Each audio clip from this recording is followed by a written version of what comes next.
Julius Malema's expulsion described as a tragedy and Jub's murder trial postponed till May. With the news this hour, I'm Ayanda Gunene. Sports Minister Fikile Mbalula has described the expulsion of Julius Malema from the ANC as a political tragedy. Mbalula is favoured by the Youth League to replace Secretary General Gwede Mantashe at the party's elective conference in Bloemfontein in December. Malema has 2 weeks to appeal against his expulsion. Mbalula, a former ANC Youth League president, says it's unprecedented and sad for the ANC that the leader of its Youth League faces expulsion. He says the league will survive this episode. I characterize this as political tragedy for all of us who have come through the ranks of the Youth League. Julius and his generation have actually suffered a blow that we did not come to realize or to test. Of course, we had a great advantage of being politically guided with all the mistakes that we committed. But our elders and the people around us were the great team that looked after us and nurtured us and gave us political education. And they were very patient with us. If they were not, we would have been expelled in the organization. The murder trial of musician Molemo Jub Marohanye has been postponed by the Proteas Magistrates Court to May 7th. Marohanye and co-accused Themba Shabalala of facing murder and attempted murder charges following the death of 4 children after an alleged drag racing incident in March 2010. Shabalala's defense lawyer has accused Jub's defense witness Mpumelelo Bonezito Vezi of trying to deceive the court by lying about the accident. This after Vezi told the court that Shabalala's car hit the children. He was a passenger in Shabalala's car. Pearl Makubane reports. Themba's defense attorney says Bonzito is lying about the accident as Jub is his former employer. This as Bonzito stuck to his testimony that Shabalala's car was driving behind Jub's when Shabalala tried overtaking. This is when they saw a white minibus taxi approaching on oncoming traffic.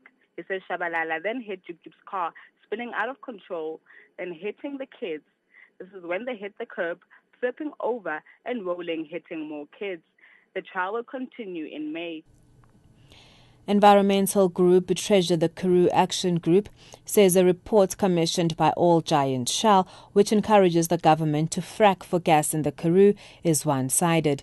The report by Econometrics says the Shell gas opportunity in the Karoo could significantly boost South Africa's economy and create thousands of jobs. Shell and others have applied for a license to explore for natural gas in the Karoo, but it's currently under a moratorium. Chairperson of the Action Group, Jonathan Deal, says the report relies on assumptions. It doesn't satisfy anything in terms of acknowledging that there's a lack of consensus internationally, scientific and economic aspects of shale gas mining.